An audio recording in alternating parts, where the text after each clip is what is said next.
ವೀರಚಂದ್ರಹಾಸ ಅನ್ನುವಂಥ ಒಂದು ಯಕ್ಷಗಾನವನ್ನು ಸಿಲ್ವರ್ ಸ್ಕ್ರೀನಿಗೆ ತರಬೇಕು. ಅದರ ನಾನು ಕಂಡಂಥ ಚಿಕ್ಕ ವಯಸ್ಸಿಂದ ಏನು ಯಕ್ಷಗಾನನ ಕಂಡ್ಕೊಂಬಂದಿದ್ದೆ ನಾನು. ಸೊ ಅದರಲ್ಲಿ ಪ್ರತಿ ಸಲವೂ ಪಾತ್ರಧಾರಿಗಳು ಸನ್ನಿವೇಶವನ್ನು ಬಣ್ಣಿಸ್ತಾ ಇರಬೇಕಾದ್ರೆ ಅದು ಮನಸ್ಸೊಳಗೊಂದು ಏನೋ ಒಂದು ಇಮೇಜನ್ನು ಕ್ರಿಯೇಟ್ ಮಾಡಿತ್ತು.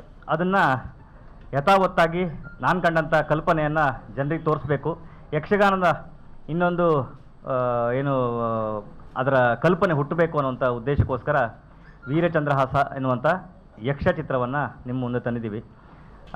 ಇವತ್ತು ಇಲ್ಲಿ ನಾವು ಸೇರಿದಂಥ ಎಲ್ಲ ಮಾಧ್ಯಮ ಮಿತ್ರರಿಗೂ ನನ್ನ ನಮಸ್ಕಾರಗಳು. ಜನರಿಗೂ ನಮಗೂ ಕಲಾವಿದರಿಗೂ ಏನು ಸಿನಿಮಾ ಮಾಡೋರಿಗೆ ಎಲ್ಲರಿಗೂ ಒಂದು ಬ್ರಿಡ್ಜು ಮುಖ್ಯ ಪಾತ್ರ ನಿಮ್ಮದು ಇರುತ್ತೆ. ಸೊ ನಿಮ್ಮ ಮೂಲಕ ಜನರನ್ನು ಅಪ್ರೋಚ್ ಆಗಬೇಕು ಅಂತ ನಾವು ದೊಡ್ಡ ಮಟ್ಟದ ಏನು ಪ್ರಚಾರಗಳನ್ನು ಮಾಡಲಿಲ್ಲ. ಸೊ ಇದು ಏನು ಸಣ್ಣ ರೀತಿಯಲ್ಲೇ ಜನರಿಂದ ಜನರಿಗೆ ಹೋಗಬೇಕು ಅನ್ನೋ ಉದ್ದೇಶದಿಂದ ನಾವು ಚಿಕ್ಕ ಏನು ಸಣ್ಣ ಪುಟ್ಟ ಪ್ರಮೋಷನ್ ಕಾರ್ಯಕ್ರಮಗಳನ್ನು ಮಾಡಿಕೊಂಡು ಈಗ ಸಿನಿಮಾ ಒಂದು ವಾರ ಆದಮೇಲೆ ಎಲ್ಲ ಕಡೆಗೂ ಒಂದೊಂದೇ ಪ್ರೆಸ್ ಮೀಟ್ಗಳನ್ನ ಮಾಡ್ಕೊತಾ ಬರ್ತಾಯಿದ್ದೀವಿ. ಈ ಭಾಗದಲ್ಲಿ ನಿಮ್ಮ ಸಹಕಾರ ನಮಗೆ ತುಂಬ ಅಗತ್ಯ. ಇದು ಸಿನಿಮಾ ಅನ್ನೋದಕ್ಕಿಂತ ಮುಖ್ಯ ಒಂದು 12 ವರ್ಷದಿಂದ ನಾನು ಕಂಡಂಥ ಕನಸು ನಮ್ಮ ಕರಾವಳಿಯ ಒಂದು ಅದ್ಭುತವಾದಂಥ ಕಲೆ ಯಕ್ಷಗಾನ. ಚಿಕ್ಕ ವಯಸ್ಸಿನಿಂದ ಏನು ಯಕ್ಷಗಾನನ ನೋಡ್ಕೊಂಡು ನಾನು ಕೇಳ್ಕೊಂಡು ಬೆಳೆದಿದ್ದೆ. ಒಳಗಡೆ ಒಂದು ನನಗೆ ಗೊತ್ತಿಲ್ಲದಂಗೆ ಒಂದು ಸಂಗೀತದ ಪ್ರಪಂಚನ ಯಕ್ಷಗಾನ ಒಳಗೆ ಹುಟ್ಟಾಕಿದೆ. ಇವತ್ತು ಏನಾದರೂ ಒಂದು ₹2 ಹೆಸರು ₹2 ಏನು ಸಂಪಾದನೆ ಮಾಡಿದ್ರೆ ಅದರ ಸಂಪೂರ್ಣ ಕ್ರೆಡಿಟ್ ಯಕ್ಷಗಾನಕ್ಕೆ ಹೋಗುತ್ತೆ. ಅದಿಲ್ಲದಿದ್ದರೆ ಇವತ್ತು ಬಹುಶಃ ರವಿ ಬಸರು ಈ ಮಟ್ಟಕ್ಕೆ ಬರಲಿಕ್ಕೆ ಸಾಧ್ಯತೆ ಇಲ್ಲ.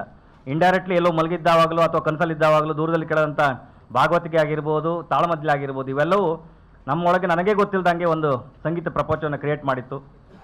ನನ್ನ ಋಣಭಾರ ಆ ಯಕ್ಷಗಾನಕ್ಕೆ ಒಂದು ಏನಾದರೂ ಒಂದು ಕೊಡುಗೆ ಮಾಡಬೇಕು ಅನ್ನೋಂಥ ಉದ್ದೇಶ ಇಟ್ಕೊಂಡು ಹೆಜ್ಜೆ ಇಟ್ಟೆ. ಅದು ಹೋಗ್ತಾ ಹೋಗ್ತಾ ದೊಡ್ಡ ರೂಪವನ್ನು ಅದೇ ತಗೊಳ್ತು. ಎಲ್ಲ ದಿಗ್ಗಜರುಗಳು ನನಗೆ ಜೊತೆ ಸೇರುವಂತಾಯಿತು. ಈಗ ನಿಮ್ಮ ಮುಂದೆ ಬಂದಿದ್ದೇವೆ.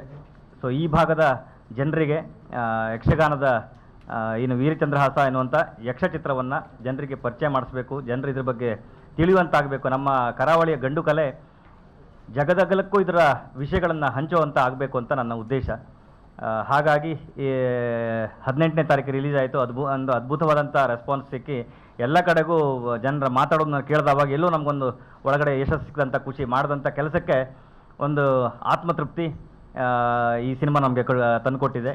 ನಿಮ್ಮೆಲ್ಲರ ಒಂದು ಅದ್ಭುತವಾದಂಥ ಸಹಕಾರವನ್ನು ಕೇಳುತ್ತಾ ಈ ಪ್ರೆಸ್ ಮೀಟಿಗೆ ನಾನು ಬಂದಿದ್ದೇನೆ.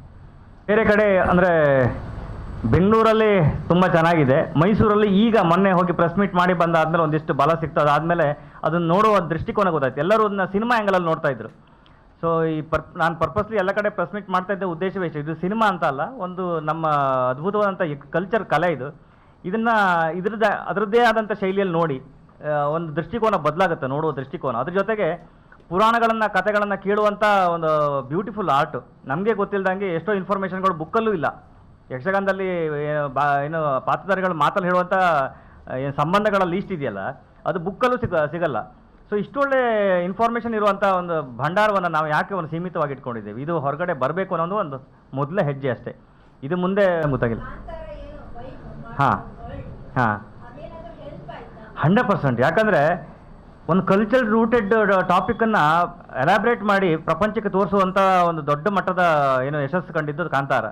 ಅದರಿಂದ ಇನ್ಫ್ಲುಯೆನ್ಸ್ ಆಗಿ ನಾವು ಬಂದ್ವಿ ಅಂತ ಹೇಳಿದ್ರು ತಪ್ಪಾಗಲಿಕ್ಕಿಲ್ಲ. ಯಾಕಂತ ಹೇಳಿದ್ರೆ ಒಂದು ಆ ದಾರಿಯೇ ನಮ್ಗೆ ಇನ್ನೊಂದು ದಾರಿಗೆ ಮಾಡಿಕೊಡುವಂಥದ್ದು.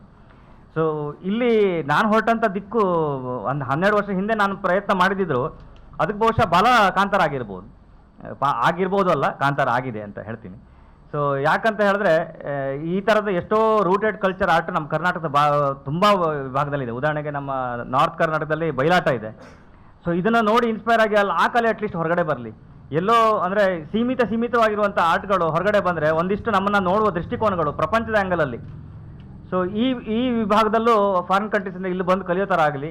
ಅಂದರೆ ಒಂದು ಮಾತುಗಾರಿಕೆ ಇರಲಿ, ಭಾಗವತಿಕೆ ಇರಲಿ, ಸಾಹಿತ್ಯ ಇರಲಿ, ಅಷ್ಟು ಪರಿಪೂರ್ಣವಾಗಿ ಛಂದಸ್ಸುಗಳನ್ನು ಬಳಸಿ ಸಾಹಿತ್ಯ ನನ್ನ ಜೀವನ ಇಲ್ಲಿ ತನಕ 140 ಸಿನಿಮಾ ಮಾಡಿದ್ದೀನಿ. 140 ಸಿನಿಮಾದಲ್ಲೂ ನನಗೆ ಇಷ್ಟು ಪರಿಪೂರ್ಣ ಏನು